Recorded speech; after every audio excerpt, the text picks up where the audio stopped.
Okay guys, പിന്നെ നമ്മൾ കേട്ട കാര്യങ്ങൾ ആണിനും പെണ്ണൊക്കെ തുല്യമാണ്, ആണും പെണ്ണുമൊക്കെ മെയിൽ ഫീമെയിലൊക്കെ സെയിം ആണെന്ന്, ഈക്വലാണെന്ന്, ഈക്വാലിറ്റി. ശരിക്കും ആണും പെണ്ണും തുല്യമായിട്ടാണ് ഇപ്പോൾ പോകുന്നതല്ലോ. ആണിനല്ലേ എപ്പോഴും മേധാവിത്യം ഉള്ളത്. ഇപ്പോൾ എൻ്റെ വൈഫിനോടും പെങ്ങളോടൊക്കെ ഞാൻ ഇടയ്ക്ക് പറയാറുണ്ട്, ശരിക്കും പറഞ്ഞാൽ നിങ്ങളിപ്പോഴും തുല്യമായിട്ടാണോ പോകുന്നത്? ആണിനെ പോലെ ഓരോ അതേ സെയിം സാഹചര്യത്തിൽ നിങ്ങൾക്ക് നടക്കാൻ പറ്റുന്നോ? സെയിം സാലറി ആണോ നിങ്ങൾക്ക് കിട്ടുന്നത്? സെയിം ചിന്താഗതിയാണോ മറ്റുള്ളവരുടേത്?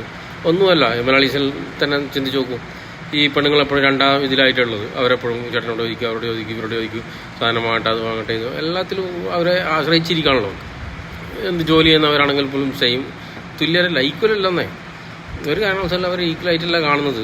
രണ്ടാം നില പാർട്ട്ണർ എന്ന് പറയുമ്പോൾ സെയിം ഈക്വൽ പാർട്ട്ണറായിട്ടാണ് അവരുടെ രണ്ട് ഈക്വലായിട്ടാണ് വരുന്നത്. പക്ഷെ അതല്ലല്ലോ സംഭവം എവിടെയും നടക്കുന്നത്. അപ്പോൾ തുല്യത ഇല്ലെന്നേ, അത് തന്നെയാണ്, ഈക്വാലിറ്റി ഇല്ല സത്യത്തിൽ.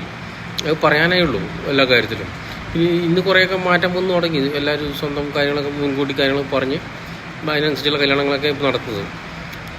എന്നാലും അതിൻ്റെതായ ഒരു രീതിയിൽ എത്തിയില്ല.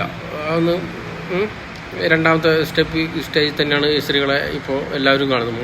മൊത്തത്തിൽ ഇന്ത്യയിൽ മൊത്തത്തിൽ കണ്ടുവരുന്ന ഒരു രീതി അങ്ങനെ തന്നെയാണ് ഇപ്പോഴും. മാറ്റങ്ങളൊന്നും വലിയ കാര്യമായിട്ട് വന്നിട്ടൊന്നുമില്ല. ചെറിയ ചെറിയ മാറ്റങ്ങൾ ജോലി ചെയ്യുന്നവരിൽ വരുന്നുണ്ട്.